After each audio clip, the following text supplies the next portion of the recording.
mornings in May. But what I really like is those afternoons in June, July, and August. Because then we can fire up the grill and have a wonderful summer barbecue. Joining our conversation this morning is Chef George Duran. He's going to add some zest to our summer cookouts. Good morning, Chef. Good morning, Carrie and Jean. How was the temperature out there in Grand Rapids?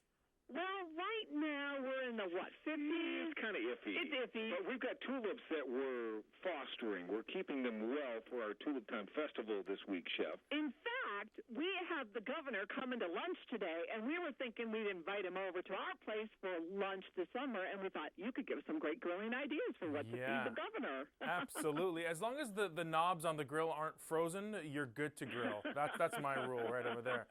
Actually, one of the things I like about firing up the grill during the summer is that all the heat can be staying outside and not in your house. So I have to talk to you about my classic favorite recipes for this summer. And one of them is a chili cheese dog and a mac and cheese dog.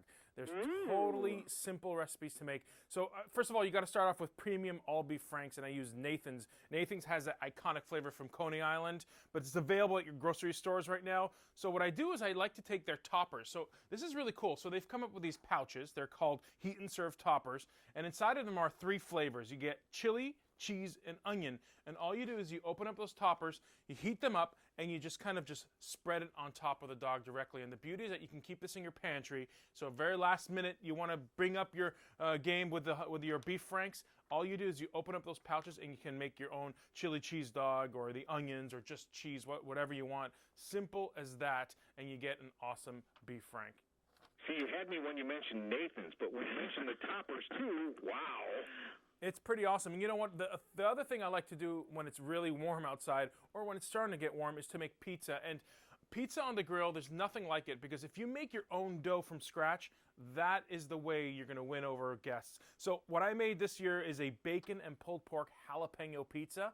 A little bit of pineapple on that too. So again, make your dough from scratch. I use a Cuisinart Precision Master Mixer. It's a 5.5 quart stand mixer. It features a 500-watt motor. It is strong. Die-cast metal construction, 12 speeds, tilt-back head, even a splash guard to prevent any messy countertops. So it comes with a whisk, the dough hook you use to make that pizza dough with, and even it comes with a flat mixing paddle as well. So once that dough is kneaded inside of that mixer, just grill it on both sides. Brush a little olive oil on both sides of the dough. Grill it on both sides, and then make a little bit of a pizza party, meaning add toppings on your table and let people make their own pizzas. Throw it back on the grill until the cheese melts, and you're good to go. Grilled pizza, there's nothing like it. It's important to grill it on both sides, because when I've grilled pizza before, we've done one side, and then you flip it over, and then you put your toppings on. But you say grill it on both sides. Well, what I like to do is I grill it on both sides and make a whole bunch of the doughs grilled on both sides, set up a pile next to me, and then you start making, you kind of assembly line your pizzas little by little. So you can make it beforehand, and even if it gets a little bit cold, it's not a problem, because when you put it back on the grill with the toppings on it, you're not going to have any problems. It's going to crisp up, and you're going to make sure that cheese and all the toppings, particularly with pulled pork, bacon, jalapeno, pineapples, it's going to taste fantastic. He is the author of Take This Dish and Twist It, and also known for his Food Network show, Ham on the Street, and most recently host of TLC's Ultimate Cake-Off. Chef George Duran joins the conversation this morning. Okay, Chef, so Parker is putting in a pizza oven in his backyard. He's going to have one this summer. But grilling is a whole different thing than a outdoor pizza oven. A grill really is it's a whole different approach, correct, when you're making pizza? It is a different approach, but you can actually turn your grill into an oven, and all you have to do is close the cover. You put it on indirect heat, blast the heat on one side, and put the pizza on the other side that has no heat on it, close it up, and that's pretty much becomes your oven right over there, and you save this money and the space to get a whole oven in your backyard. That said, I want an oven in my backyard too, and my wife says, heck no. Well, if you lived here and you had Hollandia, you could do that. I'm telling you, they do it all in the backyard. Okay, so here's the thing. If I've got all these great toppings for my guests, do I have to grill them? Should they be cooked inside? I mean, what's the best thing? Should can I put them back on the grill with the toppings? How do I do that? Well, the good thing is to have a nice refrigerated area, and then the very last minute take out those ingredients and then they can kind of pop it. You have about 2 hours before you want to start talking about food contamination and issues with temperature. So make sure you're in a shady area, it's refrigerated beforehand, at the very last minute remove it, and then the grill will do the rest in terms of heating the toppings on your pizza. But we're going to move on a little bit to a burger, because also a lot of people are all about burgers, and I kind of I'm reinventing the burger today, and instead of putting beef, I'm creating it with a twist using shrimp. A shrimp burger with wasabi mayo. It's a phenomenal combination of shrimp with a zing of wasabi, takes the burger to a whole new level, and everyone knows that great sandwiches start with great bread, so I tend to use cobblestone bread. They have sesame twists, toasted onion, and Kaiser buns. It's a perfect way of having a whole different twist on burgers, but a lot of people say, I still need my cheeseburger, so I've reinvented that as well, and check this out.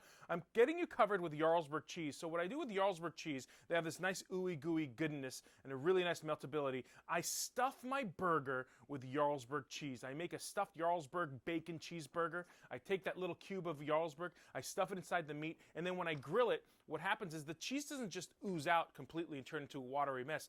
The Jarlsberg cheese has such a wonderful meltability that when you bite into it, you still have a nice gooiness inside of it, a nice nuttiness. These guys have a nice mild and delicious taste. It's perfect meltability, and right inside of that burger is that surprise cheese. It's great for snacking. You can make a nice little cheese platter as well and serve it for your guests this summer. For some folks who have trouble holding that burger together, when you make the patty, yep, and you make sure that it's going to stay together and doesn't come all apart on the grill, what do you recommend? Yeah, here's my big secret on that. I take breadcrumbs, particularly panko Japanese-style breadcrumbs, but any breadcrumbs will do, and then I mix a little half and half or a little bit of heavy cream inside of it until it absorbs it. That paste that comes out of the breadcrumb and the milk or the half and half, you integrate it inside of your ground meat. That will hold and bind it together. You can also add an egg if you want, but believe it or not, it's going to add more juiciness, it's going to add more integrity to the burger itself to add a little bit of breadcrumb and a little bit of that liquid, which happens to be half and half or heavy cream. Okay, Chef, when I'm making a burger, I love onions. What's your favorite onion to top on one of your fabulous burgers? Oh, it's got to be red onions. And what I like to do is I end up skewering a giant red onion, and then I cut slices so the skewer still holds those giant pieces, and then I char it. I don't just grill it lightly. I char the onion on both sides. Plenty of olive oil, char the onion on both sides, and then I serve it right on top of the burger itself. Wow, that sounds fantastic. We're talking with Chef George Duran this morning on great grilling tips for this summer, some wonderful summer classics. Now, grilling is one thing. There are some side dishes that you say are must-haves ready to go? Totally. You want to concentrate on the chips. You always have to serve chips on the side. And one of the things with chips is that they tend to be very salty, high in sodium. The beauty is that Lay's has a new barbecue chip. It's called the lightly salted barbecue chips, 50% less sodium. It's light on the salt, but it's big on the flavor. And honestly, to me, I taste it, and they really just taste like regular barbecue chips. So this is their first ever flavored lightly salted potato chips, and they're available in the snack aisle of a grocery store. Really a perfect way of kind of having the chip and less of the salt. Okay, so besides burgers, besides chips, what else do we need to have a classic barbecue? You want to have fries on the side. And people say, well, how can I fry fries next to the grill? Well, what I tend to do is I actually tend to fry it on the grill itself. And what you do is pretty much take any potato, particularly a baking potato or even a red bliss potato, slice it thinly, cover it with a little bit of dry herbs, oregano, Italian seasoning mix, spicy herbs, add some olive oil to it, and then on low heat on your barbecue, you grill it on both sides until it becomes nice and crisp. Don't cut it too thick, make it slightly thin, and by the time you're done with it, it's almost like you're eating a French fry that has been grilled.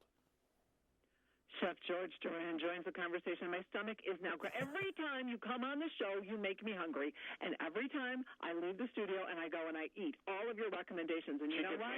I get hangry. And I'll tell you what, that last time we had you on, we talked about Jarlsberg cheese, and it's phenomenal. I love it. I've been adding it everywhere on my cheese board with my meats. It's been wonderful. So, Chef, where can our guests go for more information? More information and all the recipes I've mentioned, you can check out dailylounge.com. Awesome. Listen, we really hope you'll stop by West Michigan sometime soon. We've got a grill right here at the station, and we will put you in charge. Thank you, Karen Jean. I appreciate it. Have a great day, you Chef too. Duran. Happy grilling. Coming up next, we're talking with Benjamin's Hope Lynn about